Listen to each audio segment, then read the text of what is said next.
Greetings, Mavericks and new viewers.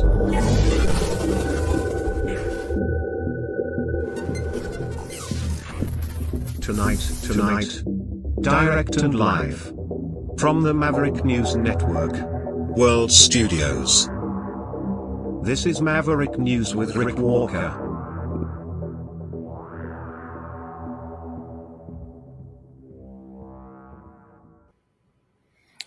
Welcome back, everyone, to the Maverick News channel.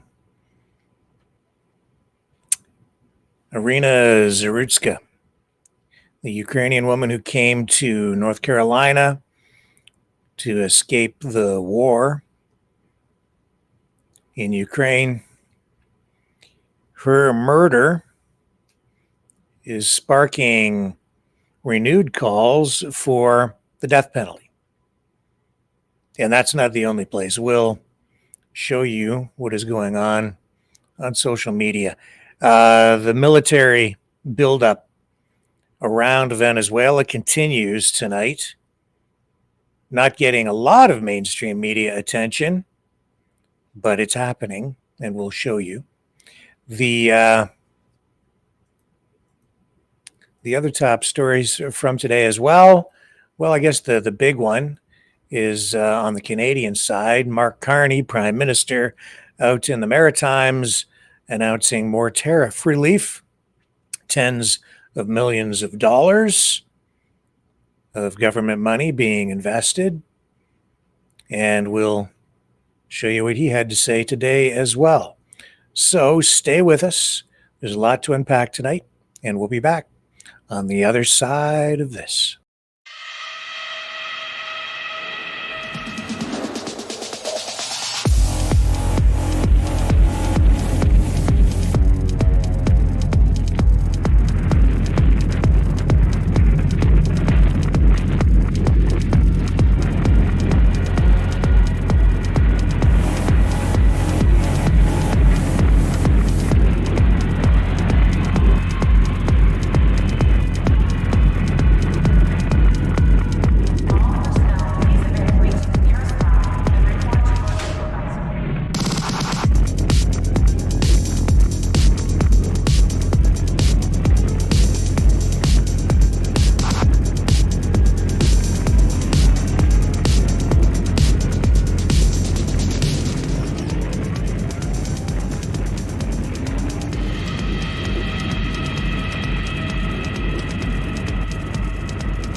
Maverick News. The world is watching. So right off the top tonight, the whole tragic story surrounding Iryna Zarutska continues to evolve. And tonight we're seeing some people even calling for the death penalty in North Carolina for the man who stabbed her to death on public transit. Yesterday, the president was asked about the murder. He said at that point, this would be yesterday afternoon, I believe, he said he hadn't heard about it, but he said, told the reporter who asked that by morning he would know all about it. And so today, Trump speaking at, he was at this, it was a Christian event, and he did touch on this. He got his dating a little bit wrong because this actually happened some many days ago. And he gets the dating wrong on it, but that's okay. He has a lot on his plate, right? Regardless, he is calling this a tragedy. Calls the man who killed her a lunatic, a madman, and says that we need to Well, I'll just let him speak. Here are his comments following yesterday's question from that reporter.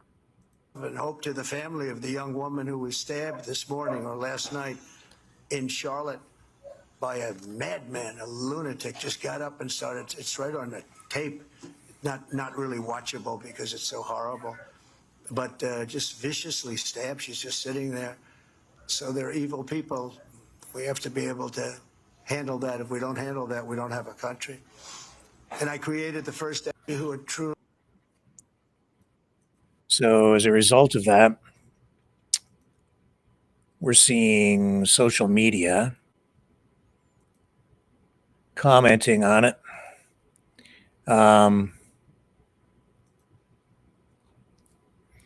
Sorry, I've lost my tabs. Let me take a little break while I get things organized. I'll be right back.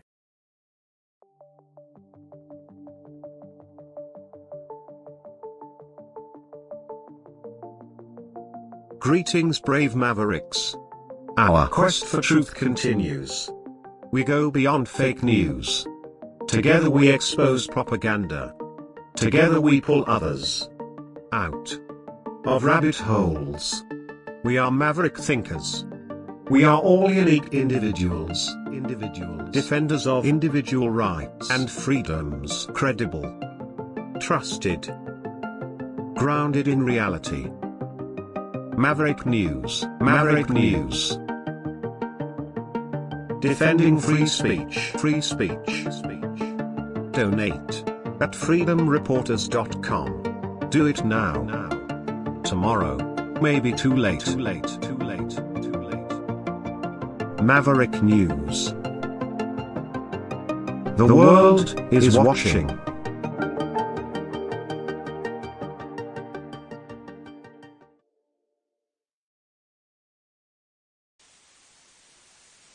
You know, someone very profoundly once said many years ago that if fascism ever comes to America, it'll come in the name of liberalism.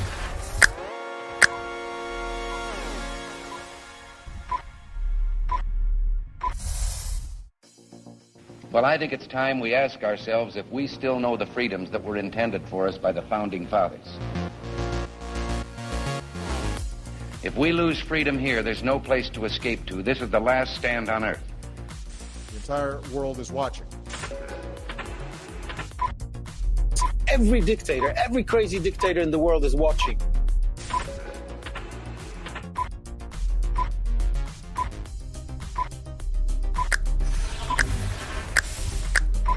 The world is watching. On TV, the entire world is watching. On social media. But the entire world is watching, and yes, they are seeing what we have apparently bravely been willing to say that others are thinking. Stand for freedom. Literally stand for freedom. Let's get this done. The entire world is watching. We're at war with the most dangerous enemy that has ever faced mankind in his long climb from the swamp to the stars. Maverick News. Maverick News. Maverick News. Let me have more control of my own destiny. The world is watching.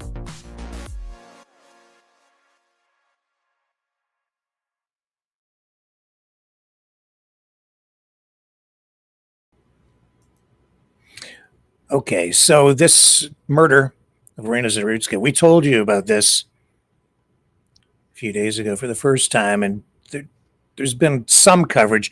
Mainstream media touching on it somewhat, more at the local level in Charlotte, North Carolina. Nationally now, they're actually beginning to pay attention to the story. Here's NBC tonight. 23-year-old Ukrainian refugee killed on North Carolina transit system. Like, yeah, this was many days ago, and now they're getting to the headline. And they're just highlighting here that North Carolina police are investigating the slaying of 23-year-old Ukrainian woman on board a Charlotte area transit system train last month. The reason it's getting the attention is because the video was released, which we did show you in its edited form, because it is so brutal, so hard to look at. So this is Iryna Zarutska, as you can see here. We've shown you her We showed you her picture before. And she came to the U.S. from Ukraine to escape the war. And she just walked onto this train and, minding her own business, sits down looking at her phone, and a man behind her stabs her to death.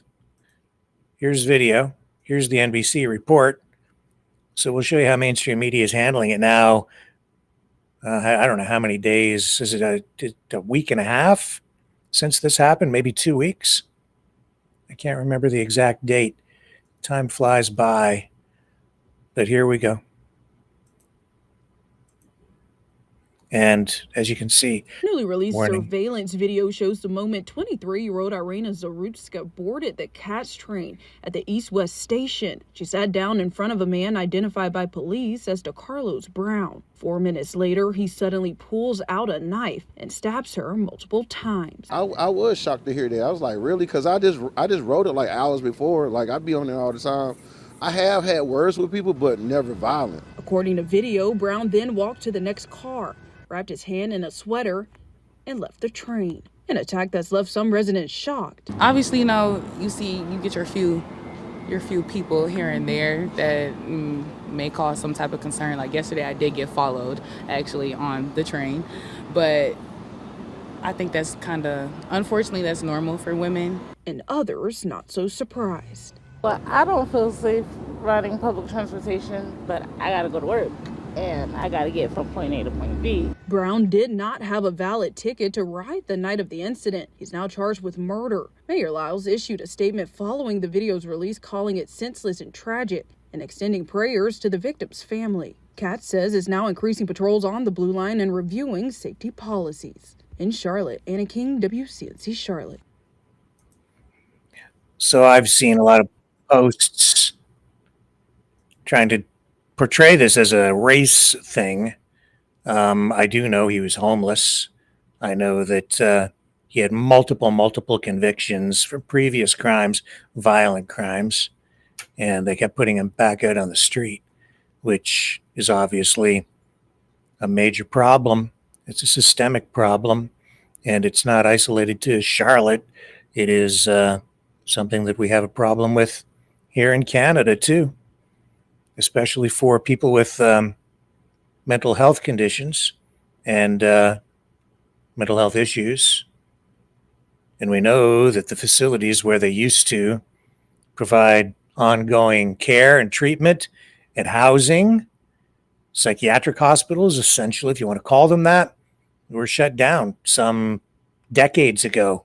Over time here in Ontario and most of Canada, they're kind of pivoting back to policies that will make use of those kinds of facilities again out in Alberta.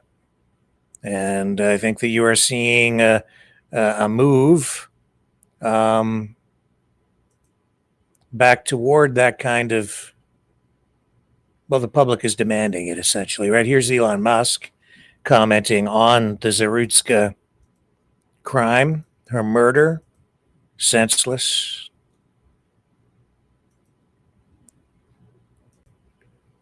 What's he say here? He has, let's change the law between now and then, name and shame the DAs and judges who enable murder, rape, and robbery, but especially shame those who funded the campaigns of the DAs and judges. That will make the biggest difference. And he's reposting this, which is from Xavier DeRusso, whoever that is, and he says, so let me get this straight. A bartender can go to prison for serving drinks to a drunk person if they drive and murder someone. The judges aren't accountable after letting a 14-time repeat offender murder a young woman. And there you go. 3, 4, 5, 6, 7, 14 mugshots of DeCarlos Brown, the man who obviously did kill her, as seen on video.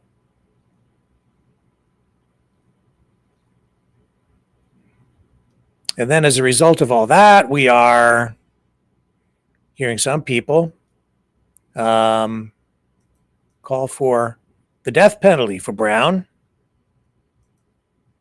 One moment.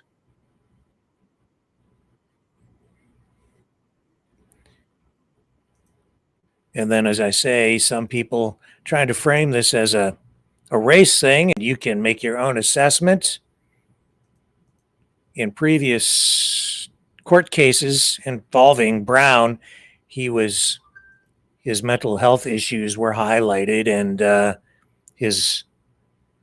whether he was fit to stand trial was questioned. A Ukrainian woman was murdered by a homeless man, but some media isn't reporting it, and it's a pattern of being silent when the killer is black and the victim is white, and loud when it's the opposite. On August 22nd, Iryna Zarutska sat down on a bus in front of DeCarlos Brown. DeCarlos, for no apparent reason, stabbed her in the throat. This was cold-blooded murder. Iryna was a white, blonde, Ukrainian refugee who fled the war. DeCarlos is a black, homeless, 4-time felon who just left jail. I hate that I even need to mention their skin colors, but I do. Because if this had been a white man murdering a black woman, this would be nonstop national news. And yet, the New York Times hasn't reported on it. CNN hasn't reported on it. MSNBC hasn't reported on it. What do they all have in common? They're all on the left. This is clearly newsworthy. It touches multiple third rails: race, immigration, Ukraine war, homelessness, and crime. So why aren't they reporting on it? Because there's a race-based double standard in the media. Now, make no mistake, right-wing media like Fox News and New York Post are biased too. And here's the thing, the media is overwhelmingly left-leaning. 30 to 60% of journalists are on the left.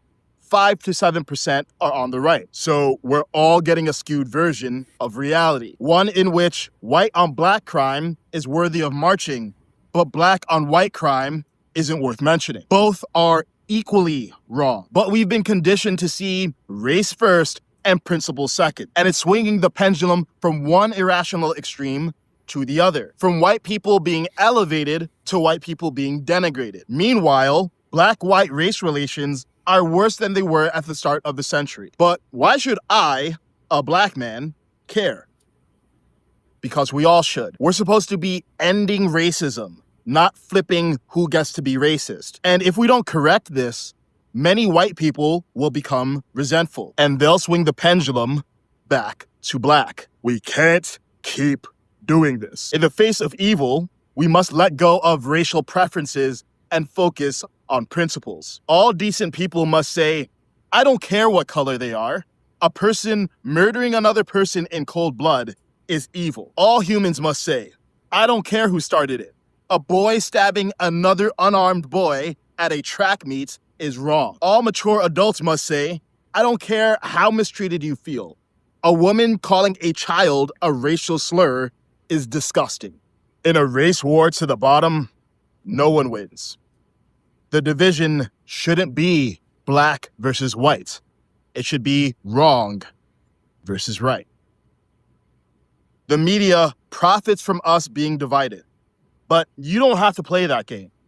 That's why I built Clear Thinker, so you can see right through it.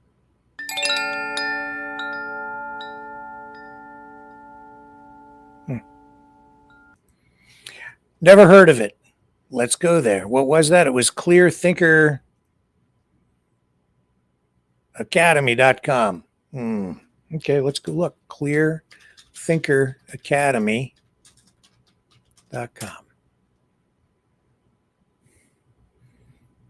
Now let's take a look. Very interesting. And I can't say I disagree. In fact, I agree with, I think, everything he said there. Not sure if the stats on the media stuff are entirely accurate, but I get the gist. And here it is. Clear Thinker, the number one technique the media uses to manipulate you, the framing effect. And your email below to learn how to cut through media manipulation and cognitive biases. Okay, let's see what he says here. Oh, you gotta sign up. So I don't know what it is. It's that guy's name, I think, is Kazan Asaidu. Well, we're just giving him a free plug. All right, well, You can go there if you want. I've never heard of the thing before, or the site, or his program, or whatever this is. Is he trying to sell us something? You gotta fill out the form below. Here, hang on. Let me try and sign up for it, and we'll see what happens. I'll type in the info.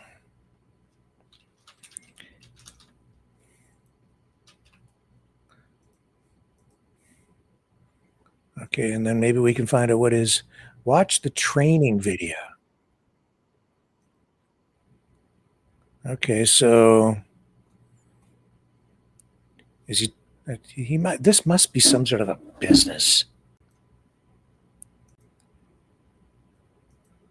Everybody's trying to make a buck. Okay, so let's see what he has to say.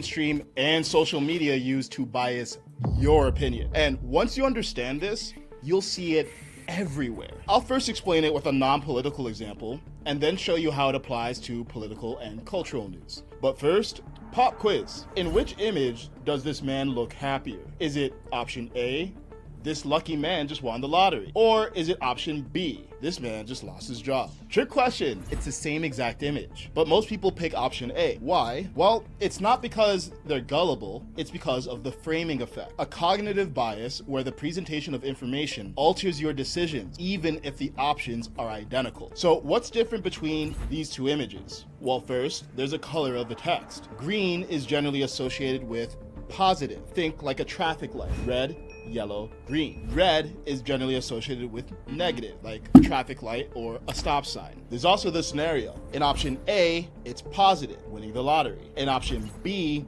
it's negative, losing a job. And finally, there's the adjectives used in those sentences. In option A, we have the adjective lucky, which is positive, and option B has no adjective. The combination of these factors make option A feel happier, but the images themselves are exactly the same. And I didn't play fair. I also biased you by asking which looks happier, implying that a difference exists. And that trick is called asserting a false dichotomy. So you didn't stand a chance. Nobel Prize winner Daniel Kahneman showed the science behind the framing effect in action in his famous study. In that study, people were given two options to treat a disease outbreak. The options were actually exactly the same, but the one that was framed as saving lives rather than preventing the loss of life was more popular despite the treatments being exactly the same. Now here's how the framing effect plays out in real political coverage that you're seeing every day. And these examples are for educational purposes only. They don't reflect a political stance.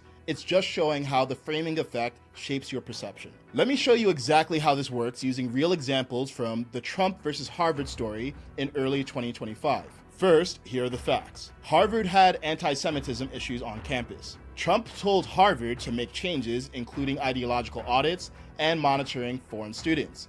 Despite the fact that Harvard agreed that anti-Semitism was an issue on campus, they refused Trump's solutions. So, Trump revoked their ability to accept international students. Left-leaning headlines like New York Magazine said, Trump admin tries to expel Harvard's foreign students. MSNBC, which is also left-leaning, said, Trump admin blocks Harvard from enrolling international students, escalating radical fight. And then there's the right-leaning headlines. New York Post said, Trump administration terminates Harvard student visa program over pro-terrorist conduct at protests. Fox News says, Trump suspends foreign student visas at Harvard University amid national security concerns. What's the difference? Well, the left highlights students' plight with emotional words like expel and radical fight. The right justifies the action, emphasizing the protests and pro-terrorist conduct. You see the difference now? Same facts, but completely different focus. The left emphasizes the impact on students, making Trump look cruel, and the right emphasizes the reason for the action, making Trump look justified. Both have elements of truth. All of the headlines were factual, but what was emphasized and how it's described shapes your view of reality, feeding off of your existing beliefs. Here's another example. Elon Musk stepped down from leading the Department of Government Efficiency in 2025. Here are two articles from the same day. Right-leaning. Fox News says, Musk officially steps down from Doge after wrapping work streamlining government. And in the article, they noted his 130-day limit as a special employee for the reason that he stepped down. On the other hand, left-leaning New York Times said, a disillusioned Musk, distanced from Trump, says he's exiting Washington. And they focused on Elon's alleged frustration and his ties to Trump. Fox News frames it positively as streamlining and cites the legal limit. New York Times frames it negatively with words like disillusioned, distanced, and they didn't mention the 130-day limit in the article at all. Now, it's possible that both the right and the left are saying things that are true, but the framing shifts the narrative. So now that you know what the framing effect looks like, here's a 3-part framework to spot media bias and protect your mind. Here's how to protect yourself from framing and manipulation. 1, watch out for mind reading. These are assumptions about how someone thinks or feels. They might be true, but require really strong evidence. Here's an example. Remember that New York Times headline that said, a disillusioned Musk, distanced from Trump, says he's exiting Washington? Disillusioned and distanced are mental and emotional characterizations, not necessarily facts. Unless Musk literally said, I am disillusioned, this is interpretation that's being presented as objective truth. 2, identify subjective qualifying adjectives. Now, that's a mouthful, but it's basically a fancy term for descriptions of things that are not universally agreed upon. Here are examples of adjectives like that should raise red flags for bias for you. Words like radical, extreme, controversial, embattled, far right, far left, sharp rise, baseless claims. When you see these words, you might just be getting narrative, not facts. For example, MSNBC's escalating radical fight. Radical is subjective. What's radical to one person is reasonable to another. Number 3, notice what's emphasized versus omitted. The same story can look completely different based on which facts are being highlighted. Let's revisit the story about Elon leaving Doge. Fox News emphasized Musk's 130-day employment limit 6 times in the article, but they never mentioned his comments in interviews about spending too much time on politics. On the other hand, New York Times emphasized Elon's comments about spending too much time on politics, but never mentioned the 130-day limit in that article. Same event, different conclusions based on which facts you hear. Now, keeping this all in mind can be difficult, so here's an easy way to remember this tool. Remember to check for F-R-A-M-E, frame. F is facts, R is rhetoric, A is adjectives, M is mind reading, and E is emphasis. If you analyze the facts, watch out for rhetoric, notice adjectives, detect mind reading, and see emphasis, this will protect you incredibly well against the framing effect. If you just remember that simple checklist, you'll be way more likely to spot media bias in almost any headline or story in the corporate media or social media. And you could try this right now. Find any major news story and read coverage from 2 different sources. Then ask yourself, what's an objective fact here? Saying the sky is blue and has clouds in it is objective. Saying that same sky is beautiful is subjective. Some people would say it's beautiful, but not everyone. You can also ask yourself, what is this rhetoric designed to make me feel? What subjective adjectives are being used? Is there any mind reading or emotionality in here? What is the article emphasizing? And if you notice all this stuff, you'll be shocked at just how different the same story can be. But why does this matter anyway? Well, because every media outlet has bias. It's human nature. We all have bias, including me and including you. So the goal isn't to find unbiased news, because it doesn't exist. Some publications are more centered, but none are perfect. The goal is to recognize the bias so that you can think for yourself. When you understand framing, you stop being a passive consumer of information and instead become an active, critical, and clear thinker. And this skill doesn't just help with news. It helps you make better decisions about relationships, money, health, pretty much every part of life. Why?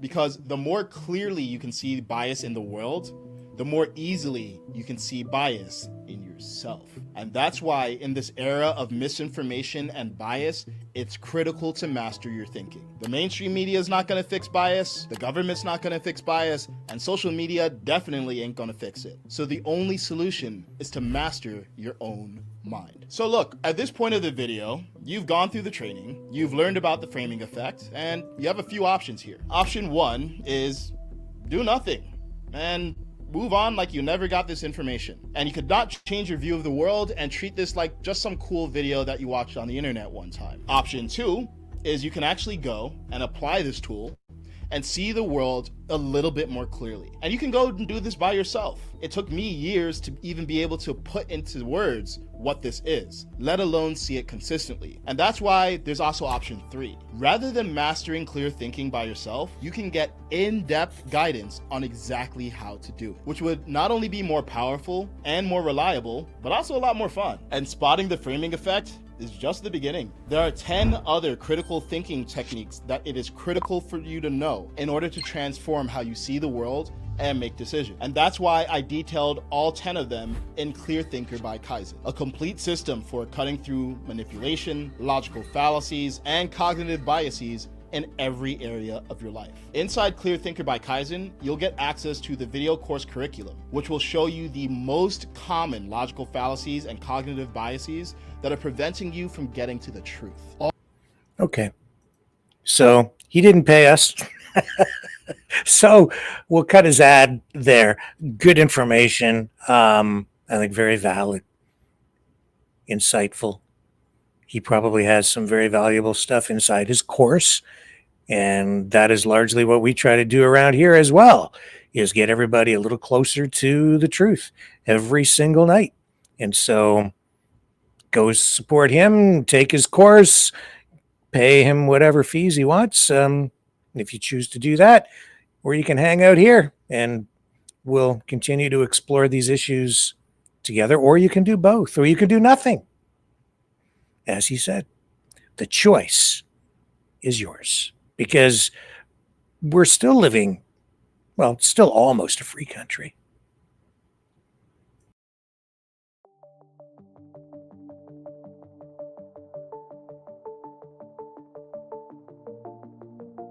Greetings, brave Mavericks. Our quest for truth continues. We go beyond fake news. Together we expose propaganda. Together we pull others out of rabbit holes. We are maverick thinkers.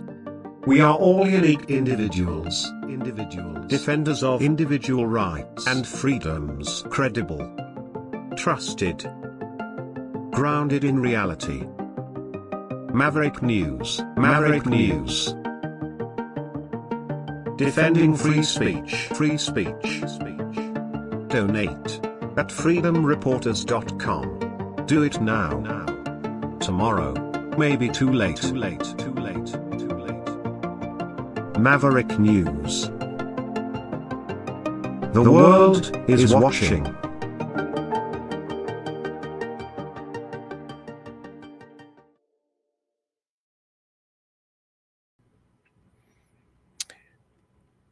So, Iryna Zarutska, her murder,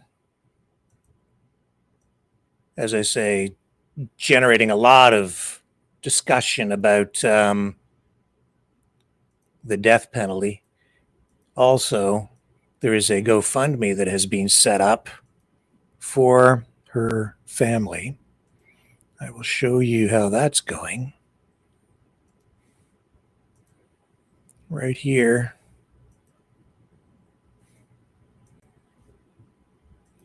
$96,298 USD raised so far of a $110,000 goal.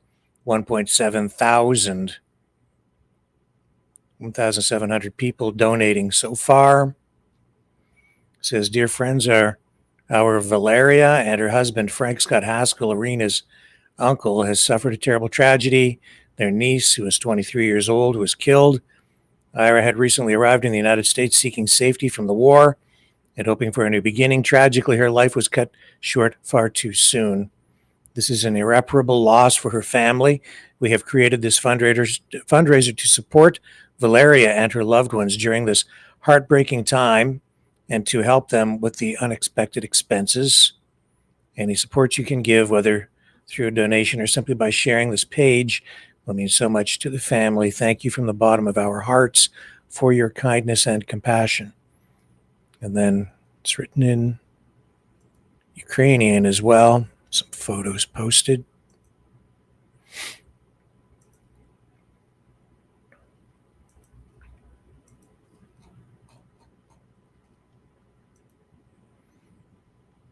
So the debate rages on. And is it possible that he could receive the death penalty? Well, it is possible, as North Carolina law allows for capital punishment in cases of first-degree murder with aggravating factors. Brown has been charged with first-degree murder for the stabbing death of Zarutska on that Charlotte light rail train, August 22nd. The decision to pursue the death penalty is going to depend, though, on the prosecution's assessment of aggravating factors, such as the brutality of the crime or the defendant's criminal history, weighed against mitigating factors, such as Brown's reported mental health issues, which I alluded to a little earlier. North Carolina has not executed anyone since 2006, indicating a practical moratorium on executions, which could affect the likelihood of a death sentence being carried out. The case is still in the pre-trial phase at this point, and a competency evaluation for Brown is pending, which could further influence sentencing considerations. And ultimately, the outcome depends on the trial, prosecutorial strategy, and judicial discretion. Just going to do a search here to see if there's anything new regarding this specific case.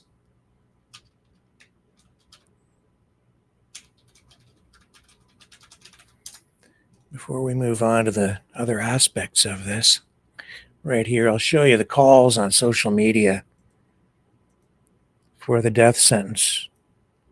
A lot of people just fed up, and also a lot of people being, I would say, influenced by what they're seeing online, as we just explored in that video with our new friend. So here's Just Jen prescription.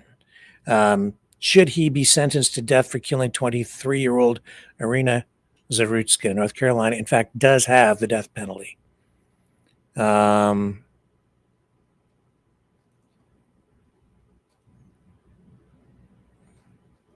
As you scroll down, it's not the only case that people are commenting on with regard to the death penalty. The murderer, this is another post, the murderer of Iryna Zarutska had been arrested 14 times before. It's beyond ridiculous that this monster had not been permanently locked up. Death penalty for him. And it goes on. He be sentenced to death for killing 23-year-old Iryna Zarutska, question mark. North Carolina, in fact, does have the death penalty. Another one, the death penalty has been a taboo here, an off-limits option. The reasons included the chance of being wrong and possibility of redemption. This is the case for the assailant should never have another minute of freedom. His guilt is unequivocal, and his crime utterly terrible.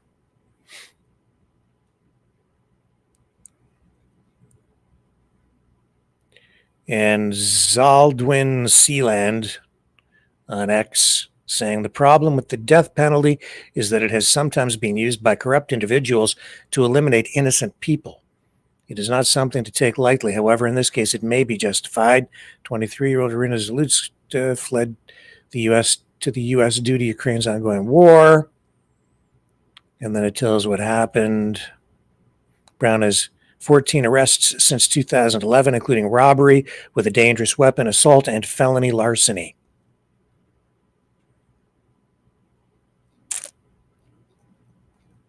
Man. And it just makes everything worse, doesn't it? All the way around. And then we have this other case also where people, I think, are calling for tougher penalties, maybe even the death penalty.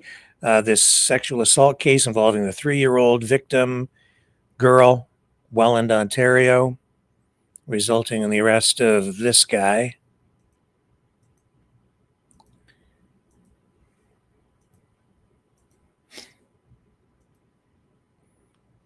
And there's his picture.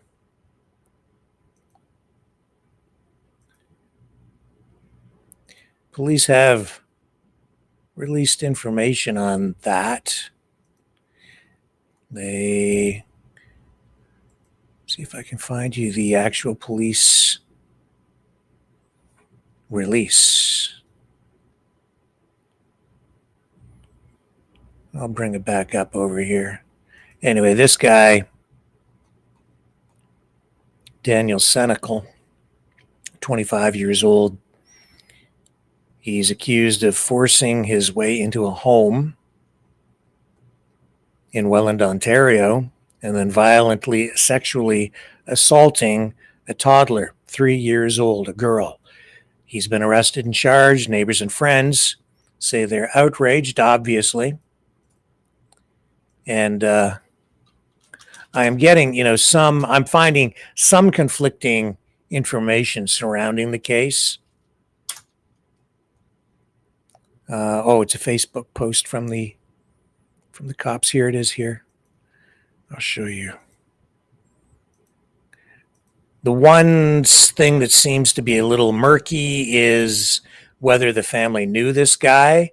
Originally, I was hearing that this was a complete stranger, and police seemed to be treating this as a stranger assault. But that may not be the case. This is the chief of police statement. In fact, here I've got a link. I think it's going to take me right to the actual news release. Here it is here. But some people are saying that this man, Senecal, had previous contact with the 3-year-old girl, and that the family, he was known to the family. I don't know what kind of relationship, if any, they actually had with him, if any. It says August 31st, Niagara Regional Police officers assigned to 3 District Welland responded alongside Niagara Emergency Medical Service paramedics to a residential address located near Crowland Avenue and York Street in Welland for a medical assistance call involving a child under the age of 3 years old. Upon arrival, uniformed patrol officers observed the front door to the residence showing signs of having been forced open. Further observations confirmed the involved child was suffering from serious injuries, prompting an immediate criminal investigation. The child was assessed at the residence and transported by paramedics to an out-of-region hospital for advanced medical care. The child remains in hospital at this time and is listed in stable condition. I've heard and I've seen videos of people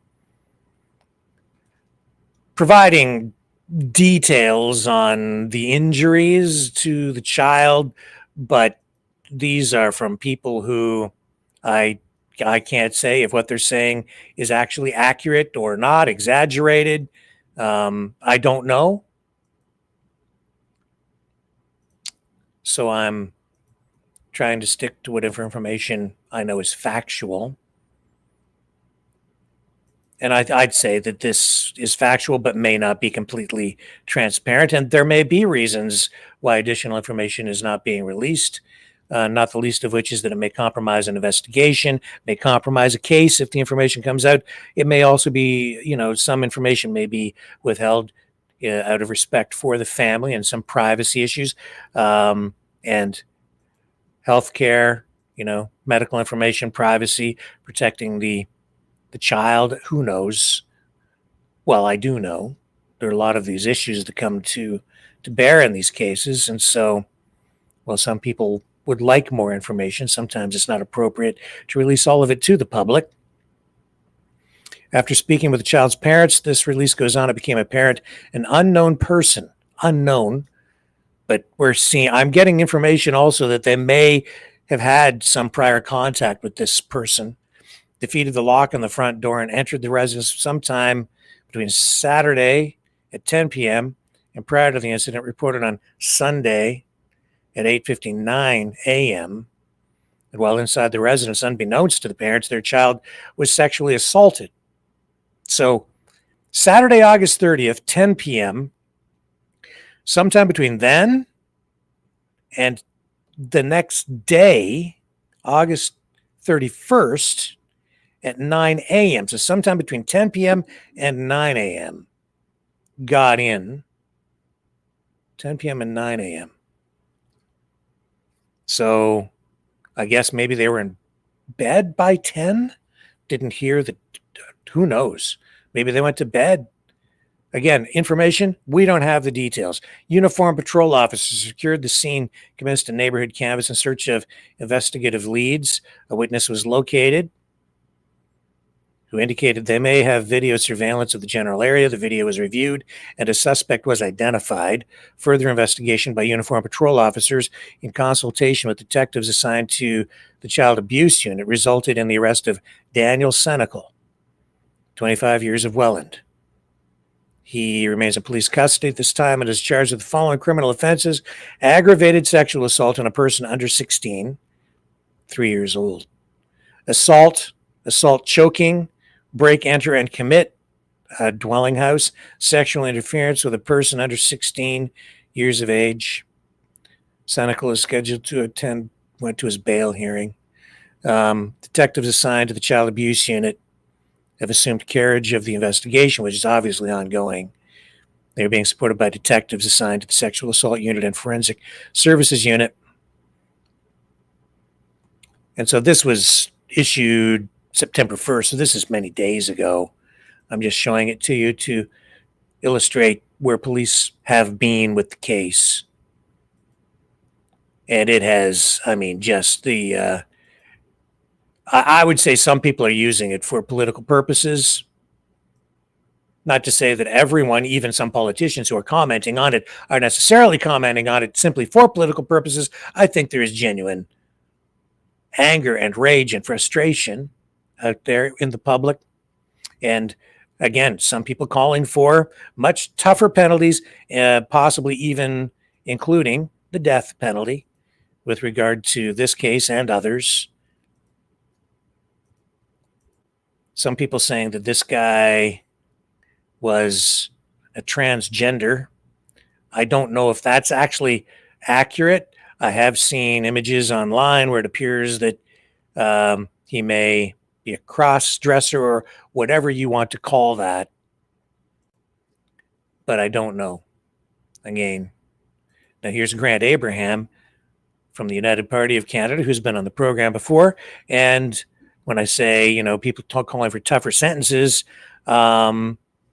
he's reposting this from Brian Garrettson, who says there is no punishment strong enough in Canada for what this guy deserves. And then Grant just up here says, yes, there is. And so when he says that, well, I think I know where he's going with it. He doesn't come right out and say it. You can fill in the blank. And I'm sure I know he's not alone. So that's where a lot of people have gone with this thing. And me personally, I've never been, I've always been opposed to the death penalty because I just don't believe human beings should kill other human beings. Life sentences, yes, but truly, like life sentences, like put people away who do things that are terrible and don't let them back out. The problem with the systems in both Canada and the United States is that people are arrested multiple times, as we've seen, and I know that Senecal has been previously arrested as well. He's got a record, and then they just let them back out. And where mental health issues are issues, the issues are not being addressed. The people are just kicked back out onto the street, and then those facilities where they used to be cared for shut down, and then the cops are forced to deal with these social issues and not just out there dealing with like crime. They're dealing with crimes, I think, that are happening because of the social issues like homelessness and poverty and a whole range of other issues too, not the least of which is hatred between different groups and division and anger, and it's just all getting worse. So with that, we're going to move on. These are issues that have been with us my whole life, probably yours, and well before I was ever born. And I think we'll be dealing with these same kinds of issues long after I'm gone too. But I'll be back after this.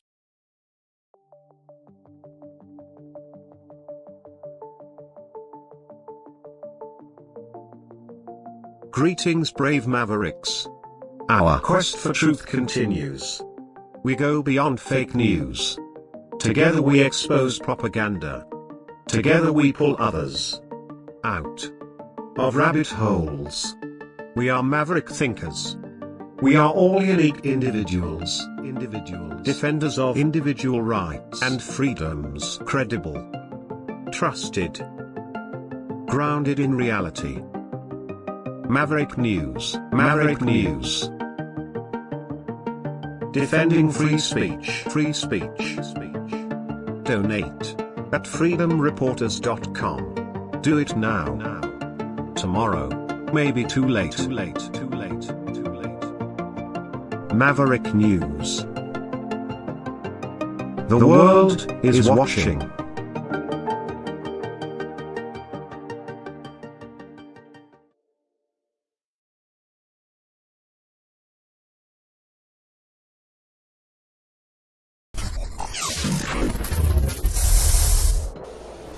The sharing of biased and false news has become all too common on social media. More alarmingly, some media outlets publish these things simply aren't true without checking facts first. Unfortunately, some members of media use their platforms to push their own personal bias and agenda to control exactly what people think, and this is extremely dangerous to our democracy. In an ocean of lies a century deep, the truth awaits. Choose not the red pill. Choose not the blue pill. For both are an illusion. Discover the power of M. The power of individuality. We are mavericks. We are the way to the light. Fear not the storm. Join our quest for truth. Truth will set you free. Maverick News. The world is watching.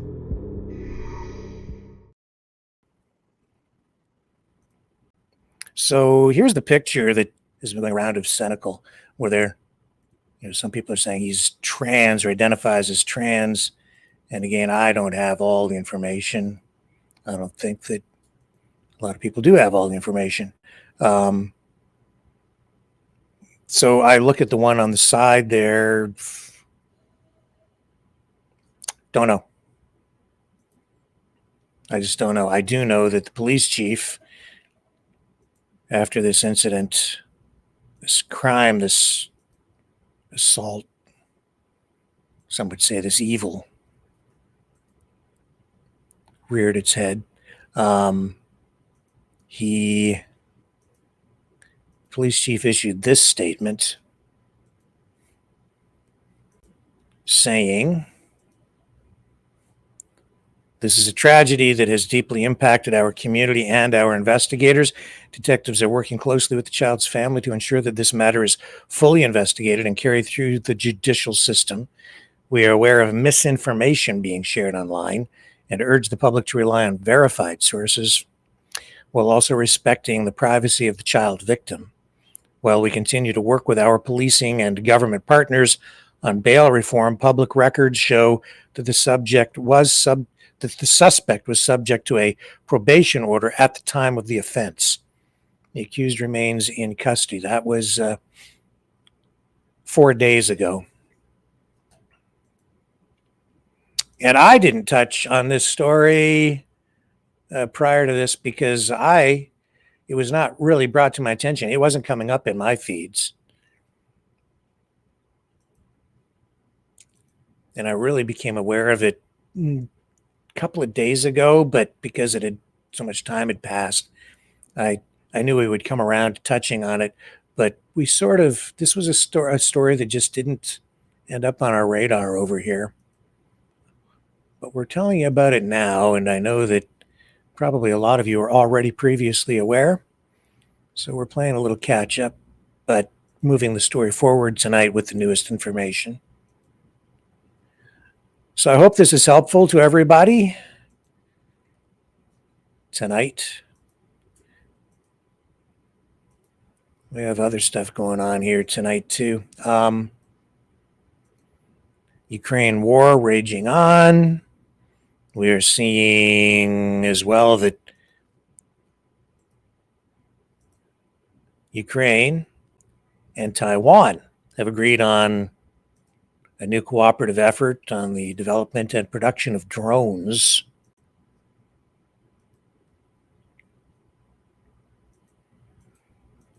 And it looks like all those efforts to broker some sort of a peace deal or ceasefire or whatever, with Putin going to Alaska and then the European leaders accompanying Zelensky to the White House, all that stuff, it seems, was for nothing, because we're no closer to peace tonight than we were before. Trump yesterday asked if he's ready to move ahead with tougher sanctions, and he indicated in a word saying yes, but still not really seeing any action on that front. So I don't know. I just don't know, because Trump is such a wild card. Even over in the area around Venezuela, where we are seeing the military buildup there continue. I keep seeing this kind of material. This is, we're told, video of a massive US C-17 Globemaster arriving at an airport in Puerto Rico, where many military assets are arriving on the island.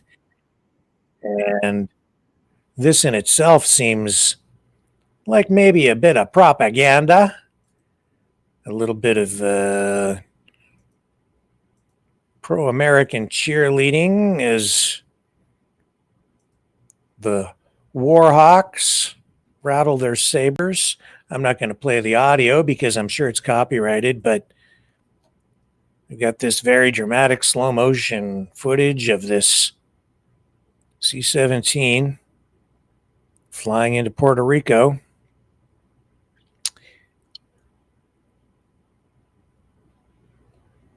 And we're told something big is going to happen. And I have heard some, I'll call them U.S. military online live streaming influencer channels, where I think they're getting their information probably directly from the U.S. military, saying that an invasion of or a landing or whatever, some sort of U.S. military intervention in Venezuela is imminent. And that's coming from pro-American influencers. So I would not be at all surprised. We saw them blow up that fishing boat, speedboat, whatever you want to call it. I would say it's sort of a fishing boat.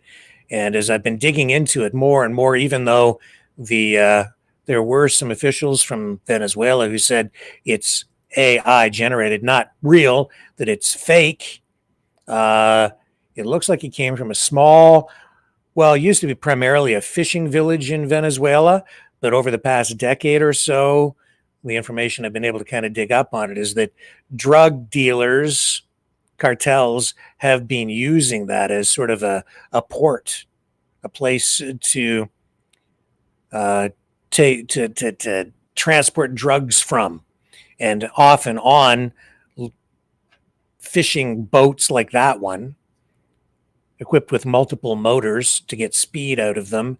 And the destination is not actually the United States. It's actually Trinidad, Tobago.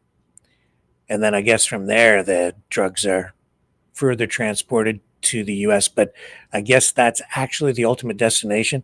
And in that small fishing village, a lot of people who live, really with little or no income, subjected to over a decade's worth of violence and blood. So that's what they're living with as well. And they're also involved, I guess, in some human trafficking ongoing down there. But does that justify U.S. military intervention? You can debate it. I think you're on a slippery slope myself. Very, very concerned about all of that. Maduro saying that this is other Latin American leaders down there saying that the U.S. is using this as a pretext for an invasion of Venezuela, and that what the real goal here is regime change. They want Maduro gone. Trump doesn't like him. And I don't think Marco Rubio much likes him either, frankly. You know who else doesn't like him? Donald Trump Jr., who is carrying the narrative forward. I have a little clip from Don Jr. here, where his verbal assault on Maduro carries with it a message straight into Venezuela. They're not just, they're not dealing a little bit of pot to some kid in college. He's probably going to do it anyway. No. These are terrorists as designated by both the state and Treasury departments, okay? These are like their own nation states. So if two departments of the U.S. government declared them to be terrorists, not just drug dealers, but terrorists, then I guess that's the official word. If it's not just one department of the U.S. government, but two, then that's proof. People more well-funded than most small armies, probably more than some big armies.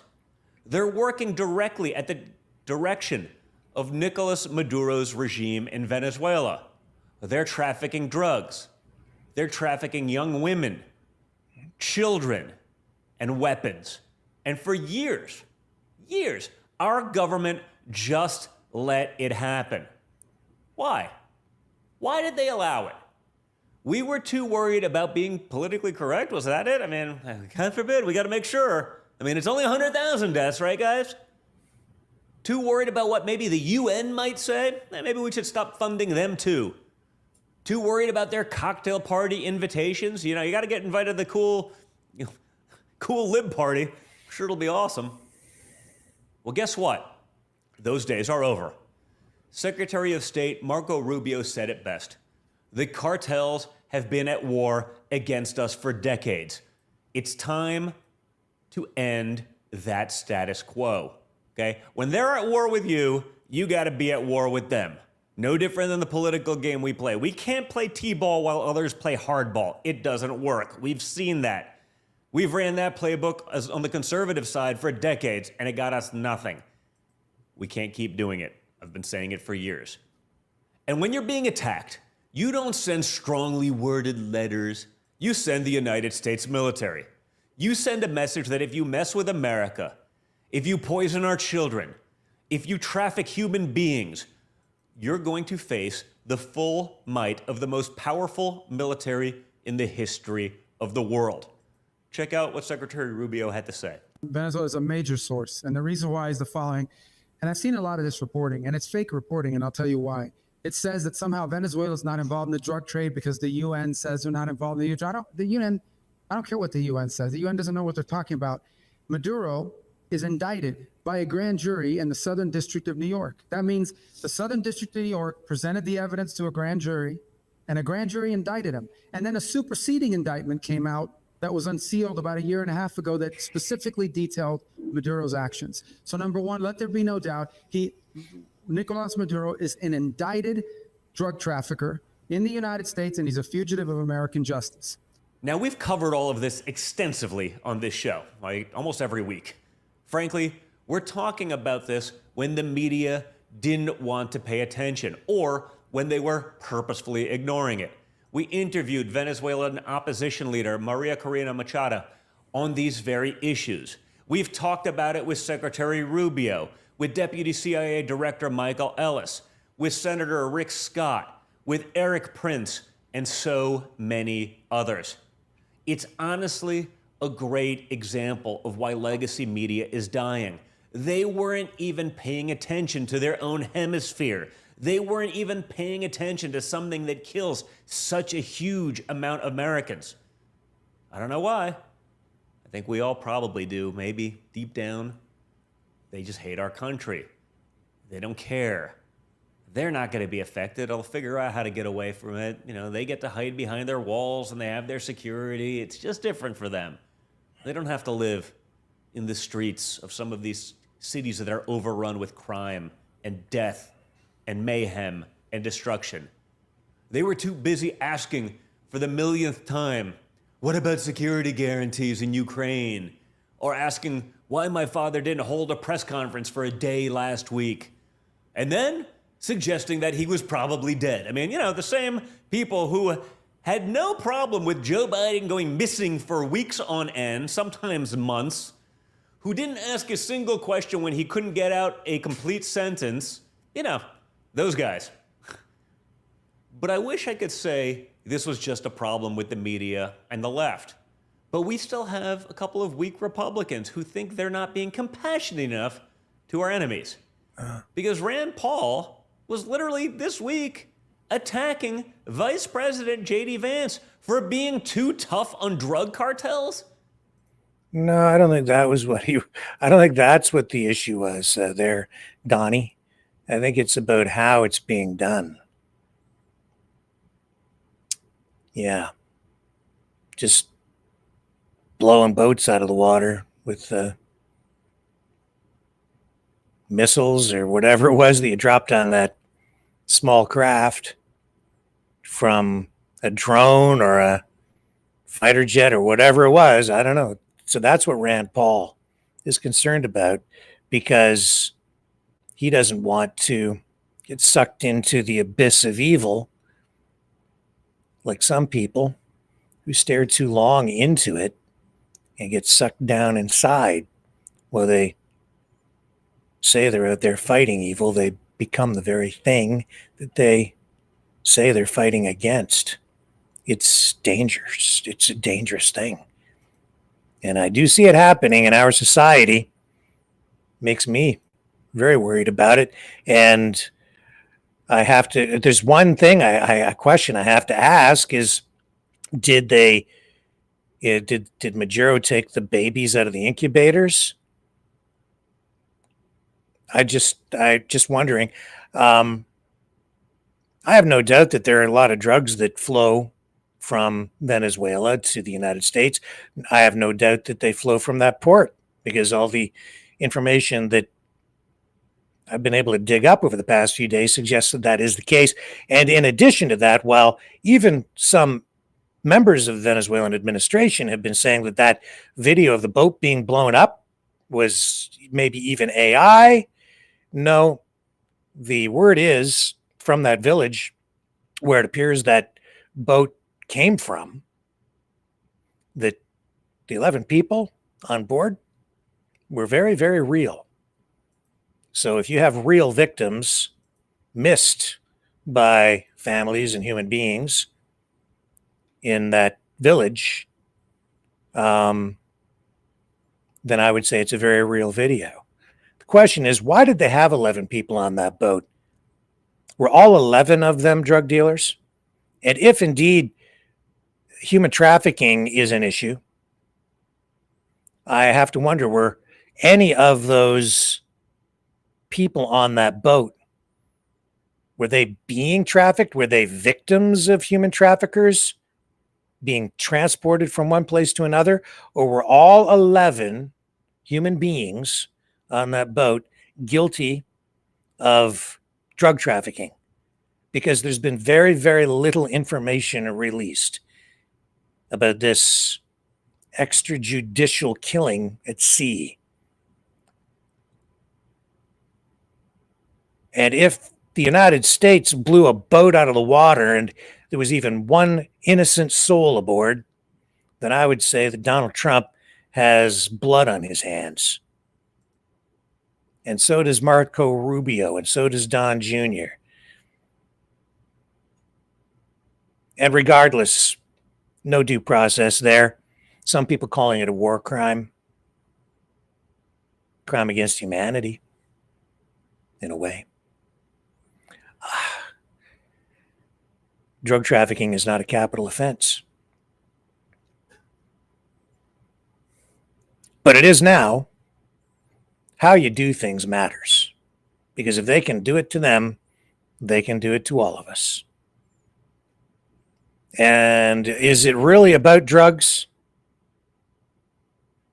Is it really about Canada and the giant, this huge narco state that we have up here in Kazakhstan? Is Mark Carney a giant drug lord just like Maduro? How long is it going to be before we're targeted next? Because Canada is so difficult to get along with, so difficult to deal with. Should I be concerned? I don't know. Yeah, I'm concerned. Is it justified? Well, I am a little bit, but I think it is somewhat justified when I see General Laura Richardson talking about the lithium triangle, and which includes Argentina, Bolivia, Chile, and Venezuela. Talking about gold and oil and Guyana's crude. 31% of the planet's fresh water is national security interests. Let's bring up the general.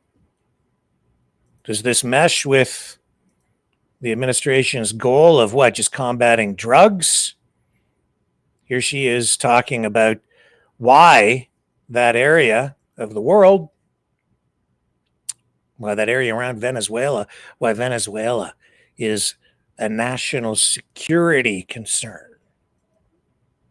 If I talk to my number two adversary in the region, Russia, I've got, of course, the countries, Cuba, Venezuela, and Nicaragua with Russia relationships. But why this region matters, with all of its rich resources and rare earth elements. You've got the lithium triangle, which is needed for technology today. 60% of the world's lithium is in the lithium triangle: Argentina, Bolivia, Chile. You just have the largest oil reserves, light sweet crude, discovered off of Guyana over a year ago. You have Venezuela's resources as well with oil. Copper, gold. We have the Amazon, lungs of the world. We have the 31% of the world's fresh water in this region too. It's just off the charts. We have a lot to do. This region matters. It has a lot to do with national security, and we need to step up our game.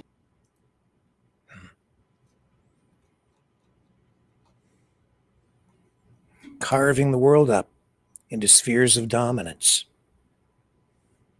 From Greenland to Panama to Venezuela, and maybe beyond. I'll be right back.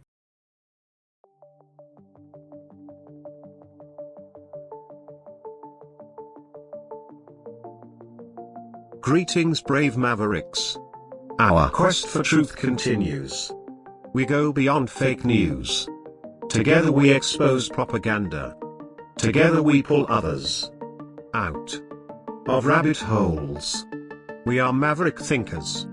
We are all unique individuals, defenders of individual rights and freedoms, credible, trusted, grounded in reality. Maverick News, Maverick News. Defending free speech,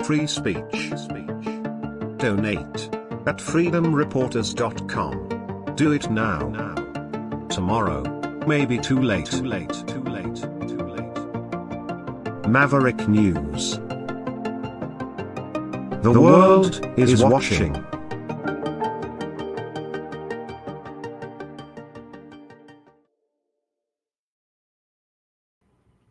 Okay, Rick, you're overreacting. You're worrying too much.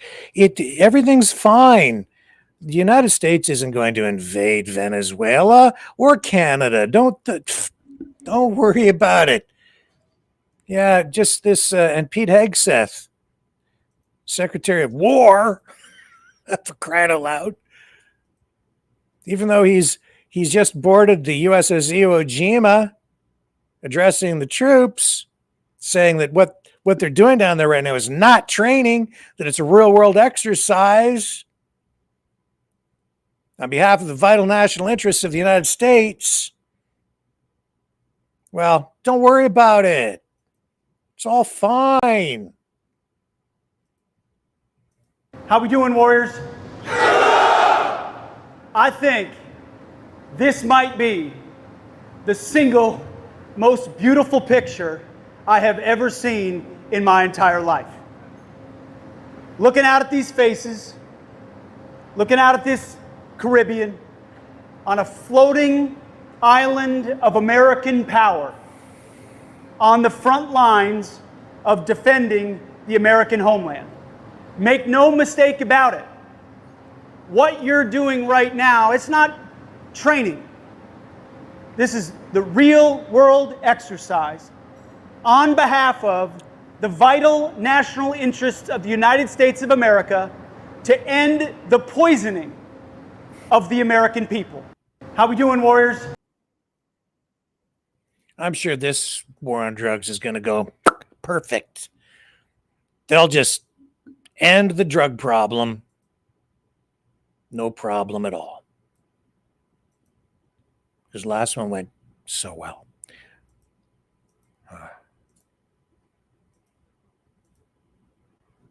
The peace president.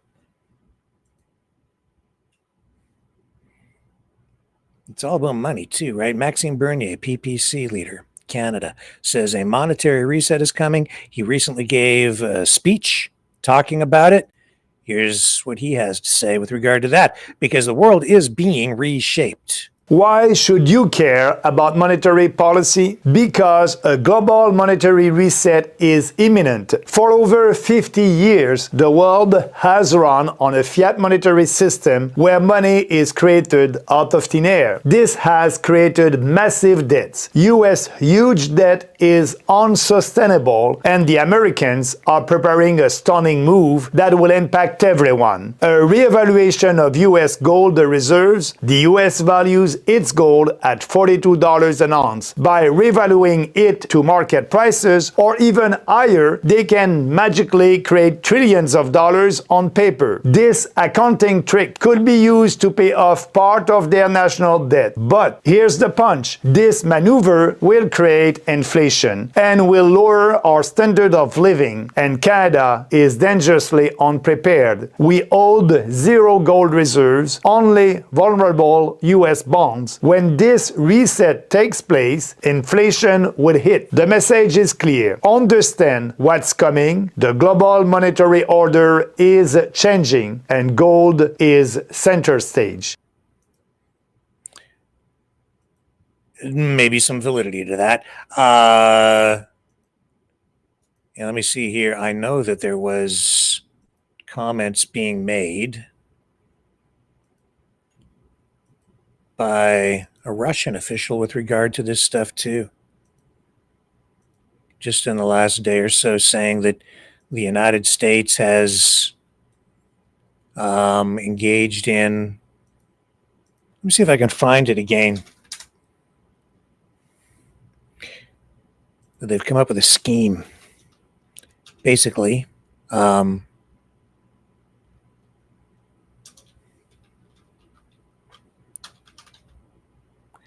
was it? Sorry, I don't mean to. I think it's an important clip if I can find it.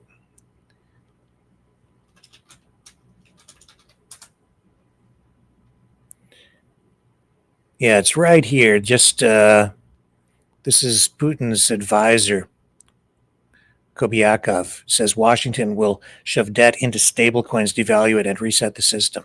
He's saying that it's a scheme to shove $35 trillion worth of debt, which the United States owes, into crypto, devalue it, and then reset the whole economic system. And I think maybe that's what Maxime Bernier is kind of getting at as well.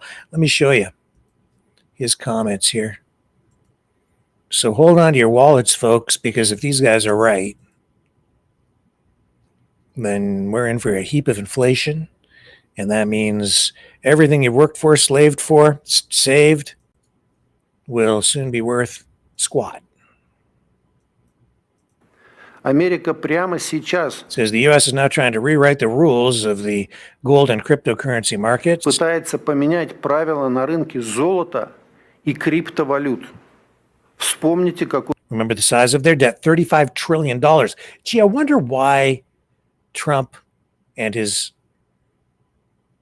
rich friends have their sights set on Alberta and maybe all of Canada. Oil? Resources? У них долг? 35... To pay off the national debt, $35 trillion? Oh, yeah, you're going to get a big tax break, right? Mm-hmm. Триллионов долларов. В общем-то, это... These two sectors, crypto and gold, are essentially alternatives to the traditional global currency system. Два альтернативных валютному сегменту мировых рынка. Действия Washington's actions in this area clearly highlight one of its main goals. Вашингтона в этом направлении отчетливо демонстрирует одну из главных американских задач. Они to urgently address the declining trust in the dollar. Очень хотят решить проблему снижения доверия к доллару.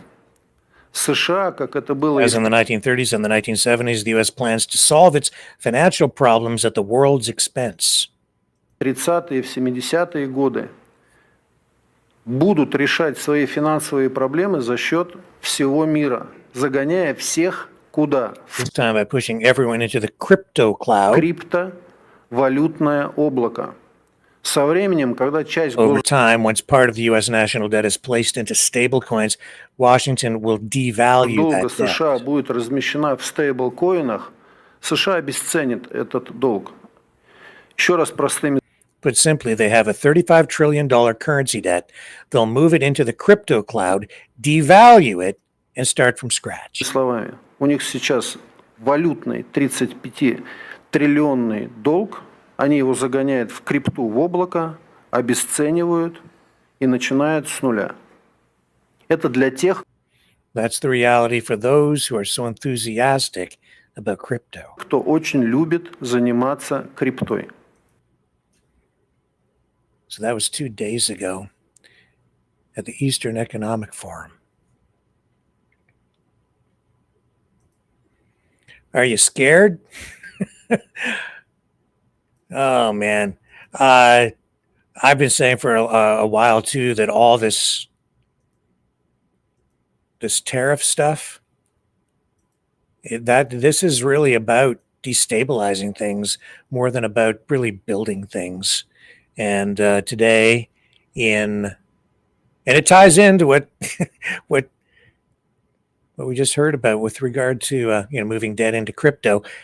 Mark Carney, Canadian Prime Minister, out in the Maritimes today, addressing the issue of tariffs, coming up with more money for tariff support out at a shipyard, highlighting what his government is doing. Here he is. Mondiaux diversifiés. Just last Friday in Mississauga, I announced a series of new and comprehensive measures to protect, build, and transform our strategic industries so they can prosper in this new global economy. These measures they're wide-ranging and they're flexible, they're focused on the future. So he's in the first thing we did, here. First thing we focused on shipyard was measures so that Canadian workers can develop the skills for those new high-paying careers that those nation-building projects that Premier and I referenced will create. And we shouldn't underestimate, I'll stop here, shouldn't underestimate just how many jobs will be created, for example, in Churchill, as it's built out. on top of the over $225 billion of revenues that come to this province He as it announced operates. 80 million in tariff relief. So we start with workers, we start with for the retraining, Maritimes we start today. with building. And then we go to those industries and we give them the opportunity to pivot to new products and markets with a $5 billion new strategic response fund. It's part of the $1 billion tariff introduced fund, a comprehensive Buy Canadian policy. For so we're modernizing all of Canada's public procurement to prioritize public and Canadian suppliers. Because it's time that we become our own best customer, buying Canadian to build Canadian. So your government will buy in this province and across this country. Fourth, there's some businesses that are very acutely impacted by these U.S. tariffs, and they need immediate liquidity relief. They need immediate funds in order to adjust. And that's the case for the steel and aluminum industries. These are world-class industries. But they're enduring punishing U.S. tariffs. And these impacts are being felt far and wide, including out here on the East Coast.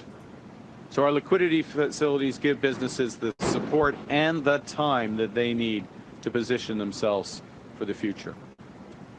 And lastly, this will be my principal focus today, we're strengthening supports for our medium and small businesses. In March, we announced the Regional Tariff Response Initiative, $450 million across the country to support SMEs directly or indirectly impacted by those U.S. tariffs. And the idea is so these companies can step up and diversify their products, diversify their markets, adopt new technologies, become more competitive. And last week, I announced that we'd increase the funding for this from $450 million to $1 billion. Not just that, we'd extend the repayment periods for up to 9 years and provide new non-repayable contributions of up to $1 million across all sectors, so from seafood through to IT. And today I'm proud to announce that $80 million of that funding will be dedicated to businesses right here in Atlantic Canada.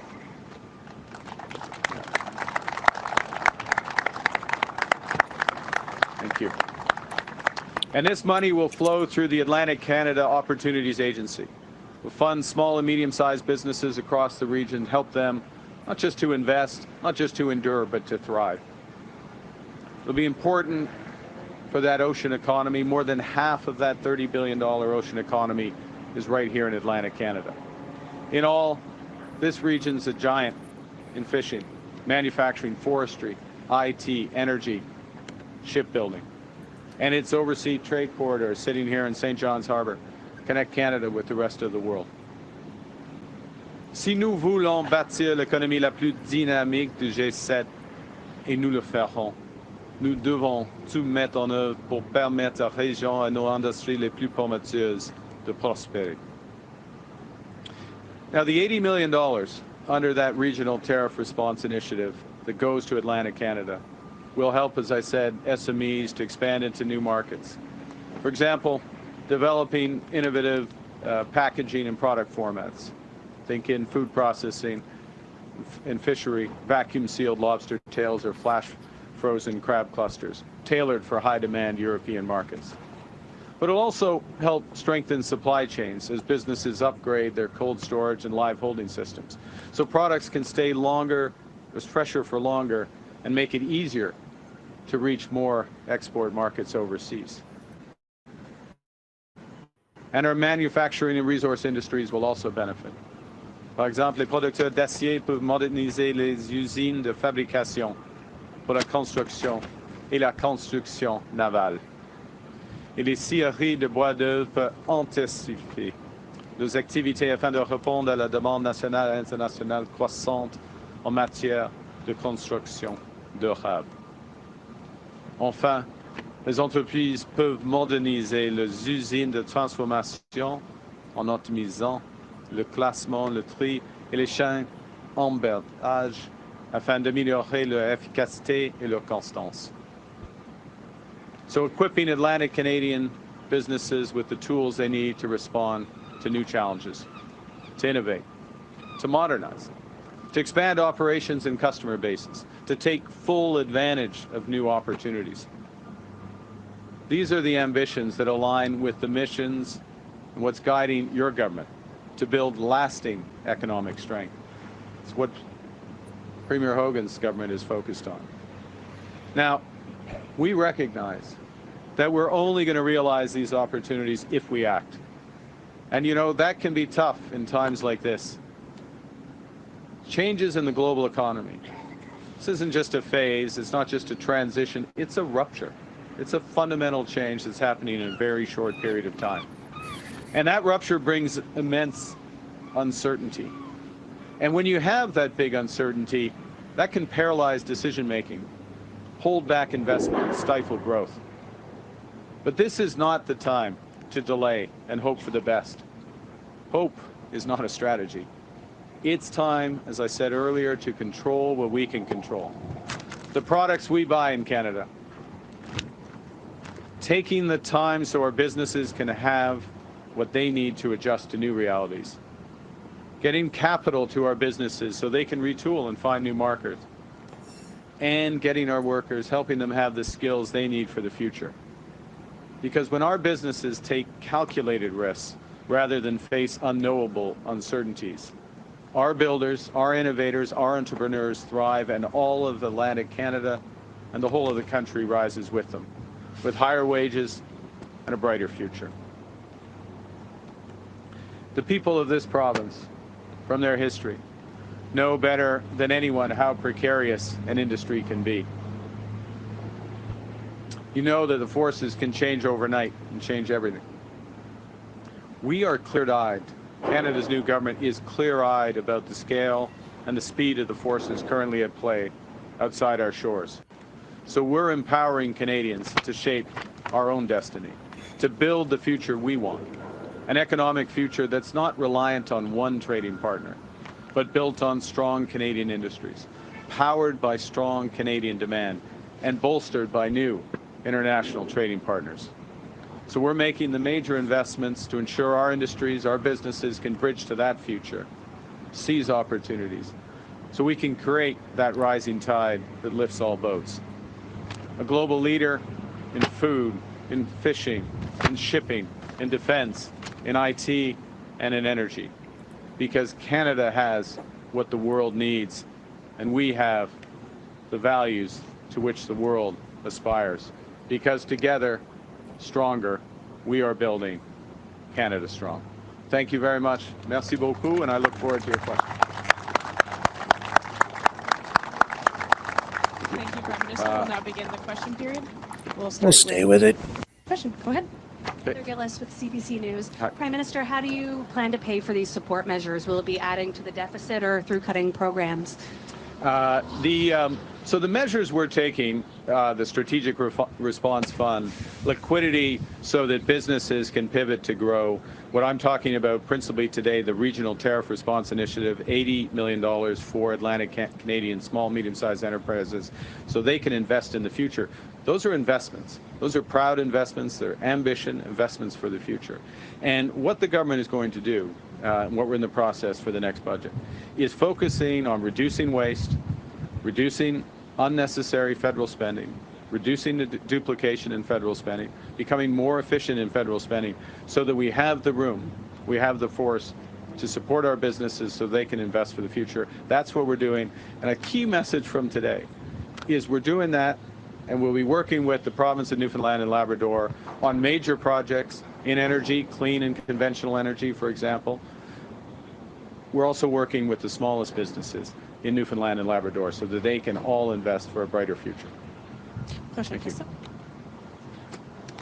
Bonjour, Kira Morellon avec Radio-Canada. Ma question est pour le Premier ministre. Vous avez parlé beaucoup d'unité nationale depuis votre arrivée au pouvoir. Oui. Pourtant, au Québec, le Parti québécois a quand même le vent dans les voiles et son chef est pressé de tenir un 3e référendum sur l'indépendance de la province s'il est élu Premier ministre l'an prochain.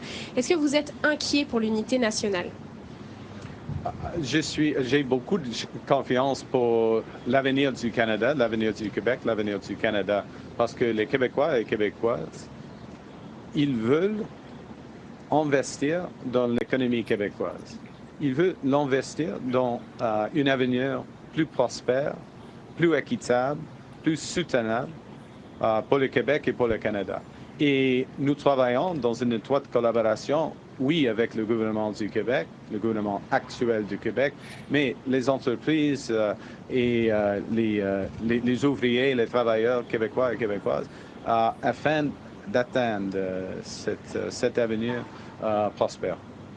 D'accord. Next question. Hi, Cameron Kilfoy with The Telegram. I'm curious, what kind of relief can people who lost their homes to wildfires here expect from the federal government and when? And I'm also curious if you believe it's time to establish a national fire agency, given the amount of destruction seen this season. Well, I think thanks for the question. And let me first say to those families who've lost their homes, lost their property, and been through the trauma of the fires, that recognize the immense anguish that brings. I'm grateful, as I said earlier, to the Premier's leadership, to the first responders, to the forces, to the Coast Guard, the action, the speedy action and timely action that helped preserve lives during this difficult time. We're working through the compensation. It'll be at the appropriate time. My key point, though, to your question, is we have an emergency response agency which helps coordinate those responses. And I think what we're taking from that is we need to continue to invest in all aspects of fire prevention, including with Indigenous peoples, with traditional methods, all aspects of fire prevention, fire detection. We're making huge investments in our satellite detection, which is helping us to move quickly, and our capacity to move quickly in any part of this country in order to limit the damage from the wildfires. That will, and that's everything from those first responders, our firefighters, to our water bomber capacity, and you'll be hearing more about all those aspects in the coming weeks. Thank you. Thank you. Next question. Question Kessler. Hello, Bailey Howard, NTV. We've heard a lot of talk about Churchill Falls and Gull Island being on the national projects list. What sort of responsibility does that mean Canada has in these projects? And if they were to go south, what sort of repercussions would there be then for the federal government as well? Well, I think the first thing to say is that both of those projects and a longer list of opportunities, enormous opportunities, obviously, in Newfoundland and Labrador, and I think enormous enthusiasm and energy in order to help realize those. So I think of them not going south, I think of them going north, in this case, to use the analogy, going forward and building. And part of where the federal government comes in, and it depends on the project. There's different ways that we have a role. And by the way, sometimes the answer to our role is just get out of the way. The project's going to move forward, province has it in hand, and the federal government steps back and focuses on other things. But in a variety of cases, it will be working on making sure the appropriate environmental assessments are done, other regulatory concerns, and as much as possible done in cooperation with the province. And we're working with the province on a cooperation agreement that will help make that even more efficient. So that's one aspect. There's other aspects where a project will have, particularly something on clean energy, for example, will have tremendous ancillary benefits for the economy. In other words, it sets us up, sets Newfoundland and Labrador, but Canada as well, up for the future in terms of decades. And in those cases, sometimes through the tax system, other aspects, we can provide incentives to move those projects forward as well. Third area is in training. Now, first and foremost, a responsibility of the provinces, but working with the provinces to make sure people are getting the skills so that these major investments are benefiting people like the workers surrounding us, their families, their friends, their neighbors, because the scale of ambition in this province and in this country isn't just, and not that your question implied this, one project, but a series of projects, a series of major investments. So we're really sending the message that this is 30 years of work. These are good, high-paying careers, and the federal government can help make sure that workers have the opportunity to get the skills. So, like Jenny, sorry, Chief Jenny, I don't want to keep singling you out, but you get the welder's ticket, you get the boilermaker's ticket, you get the IT skills in other examples, so that you can fully take advantage of those. Next question. Hi, Ashley Fitzpatrick with Atlantic Business Magazine. Okay. I'm wondering about the amount of money that you're talking about here, $80 million split across 4 provinces and all small and medium-sized enterprises. Does this realistically actually serve all of the needs that are going to be out there? If you look at even the Chinese tariffs on shellfish, for instance, you know, a sustained tariff there is going to be devastating. Can this really help manage what's going to be tremendous impact for folks who aren't necessarily going to become boilermakers or serve the major projects? Yeah, no, so I think the first thing to say is part of the way we allocate, look, $1 billion is a lot of money. The overall format, $1 billion is a lot of money. And what we're allocating here is bigger than the relative share of population, the relative share of GDP of the overall Canadian economy, allocated that way. The second is it's channeled, as I said, through ACOA, the Atlantic Canada Opportunities Agency. And it's one of multiple projects or policies, initiatives that's channeled through ACOA. And then on top of that, we have the Business Development Bank programs as well. On top of that, we have various liquidity facilities that are available as well. So there's lots of ways to help businesses get time to develop the plan and make the pivot. I'll make another point, though. I just want to reinforce something the Premier was saying, because I think it's so important. There is a connection between these big projects and a small business. These big projects, even in the early days of the development of the engineering for these projects, the early work in the steel and fabrication industry and other, they create tremendous amount of activity as well. And since we're focused, and this is a key element of our strategy that we announced last Friday, since the federal government's very focused of, if we're putting Canadian taxpayer dollars at work into moving these big projects forward, and in other areas, we expect buy Canadian. We expect to buy Canadian steel. We expect to use Canadian IT professionals, Canadian HR, and on and on and on. And so that starts to really add up, and we're going to have to look at the whole, and we're going to add to this as necessary going forward. En français, tout cela va. Okay. So, $80 million out of a $1 billion tariff fund for tariff relief for Canadian businesses allocated to the Maritimes, shipyard, shipping, all these businesses affected by U.S. tariffs. So that's where we're at with that. And you have to remember as well that Carney still needs to get a budget passed. That will happen next month in October. He'll finally table a budget. If it doesn't pass and he has a minority government, it would become an issue of confidence in the House, could trigger another election. Will it pass? I suspect it will, because I think the Conservatives, ultimately, enough of them will support it and it will pass, because I don't think any of the parties at this point really have an appetite for another election. Although the Conservatives are pretty hungry. They're salivating. I think they probably will realize that the Canadian public doesn't really have an appetite for another election so soon after the election of Mark Carney.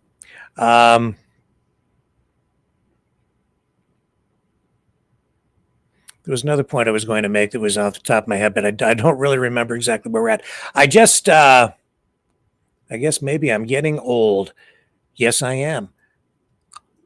But back to Venezuela, and more specifically now Puerto Rico, where another clip from Hegseth addressing the troops that they are amassing there has popped up online. I have it for you here.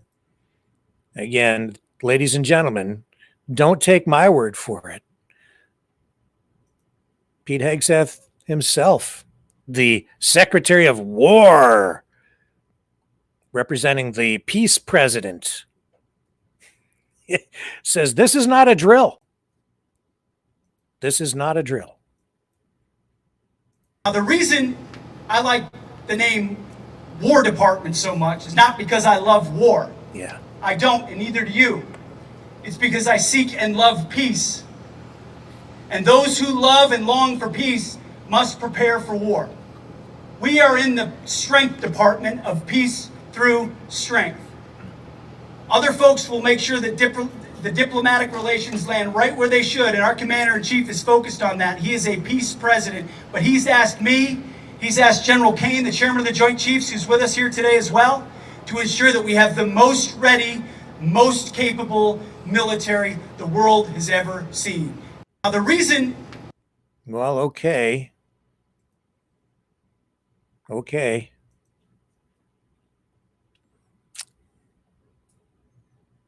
I gotta wonder. And I do. And I have to wonder if this is not some sort of a diversion, maybe. I hate saying this because it's so overused, but is this just a distraction to get people looking the other way while the Dems release this today? This is the naughty letter that the birthday greeting that Trump shared with or sent to Jeffrey Epstein. Says, we got Trump's birthday note to Jeffrey Epstein that the president said doesn't exist. He talks about a wonderful secret the two of them shared. What is he hiding? Release the files. So I'll try to make it larger for you so you can see it. Mainstream media, online, independent media, just it's being shared all over the place. So you can see it. It is as described. And it's a little, actually, in this image, it's a little bit difficult to read some of it. It seems, or at least the copy that I found of it. But you can see that it says there, must be more to life than having everything. Donald, yes, there is, but I won't tell you what it is. Jeffrey, nor will I, since I also know what it is. Donald, we have certain things in common, Jeffrey. Jeffrey, yes, we do. Come to think of it, Donald. Experience, what is that? Enigmas never age. Have you noticed that, Jeffrey? As a matter of fact, it was clear to me the last time I saw you. Donald, a pal is a wonderful thing. Happy birthday. And may every day be another wonderful secret. Donald J. Trump. So there's the signature, which they say represents naughty bits, or at least part of the naughty bits. And some people are saying, how fake. Here, I'll just do a little scroll through X. Right there. That's Ryan Daly, yeah, whoever that is, on X posting. That's clearly not Donald Trump's signature. Would you like to try any of this again?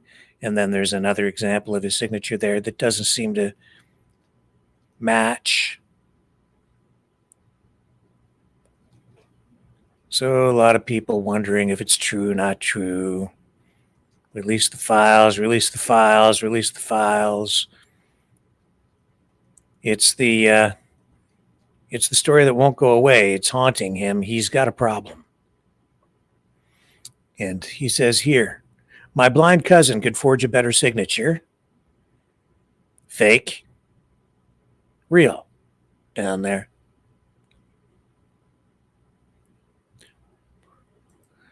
I don't know. They do look different, but are there other examples of his signature that might match what we saw on the letter?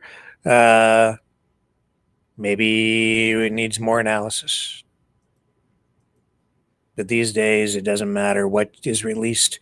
Somebody always doubts, right? All you have to do is just cast a little doubt on something, cast a little doubt on something. I'm amazed, actually, that anybody is ever convicted of a crime in the United States anymore because, or maybe even anywhere, because it's so easy to just throw a little doubt on it. And if you need to prove something beyond the shadow of a reasonable doubt in a court of law in order to convict someone, I don't know how you do that anymore in the age of AI and who knows what the heck this is.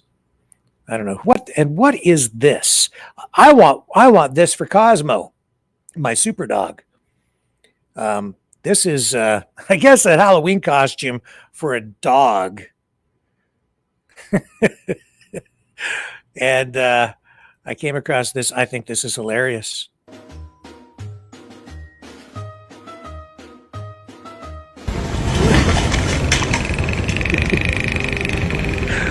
Oh, creepy or what?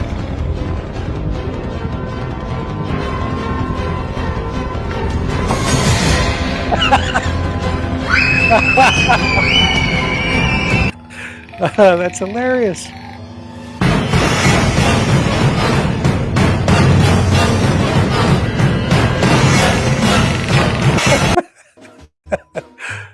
That's great. That's fantastic. Creepy. I have to wonder if Donald Trump might end up being caught in a web of lies. It certainly seems these politicians spin the truth, don't they? With that, I will leave you until tomorrow, everybody. Appreciate y'all hanging out. Special hello to all the Mavericks over on the Twitch channel. Thanks for going over there. And we'll be back tomorrow night, 7 p.m. Eastern, on the flip side. Oh, oops, those files, they don't exist.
protect the victims.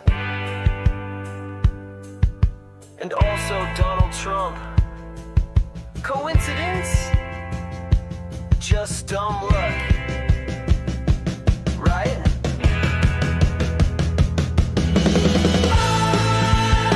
Another sealed file.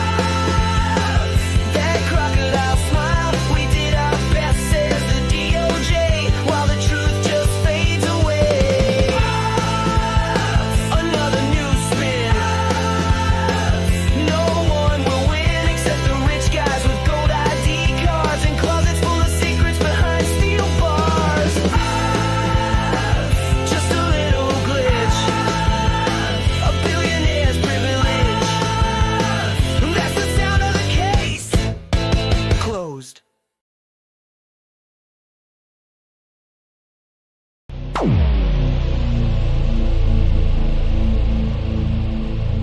This has been a Maverick Multimedia production.